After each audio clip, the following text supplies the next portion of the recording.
It's definitely annoying when you have a loose toilet seat, but this is an easy fix anyone can do. You just have to tighten the bolt under this cover.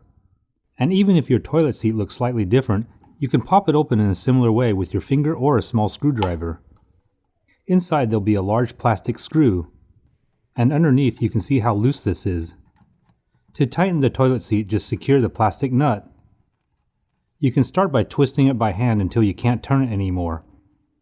Now, take a coin like a dime or penny, whatever fits best, and use it to hold the screw head on top of the toilet. Then, underneath the toilet, continue to twist until the nut is really tight. The coin helps hold the screw so it won't turn. When it's all tight, just snap the cover back on and it's done. I hope you can see how easy it is to tighten a toilet seat. If this video was helpful, please give me a thumbs up and hit the subscribe button for more money-saving home DIY tips like this.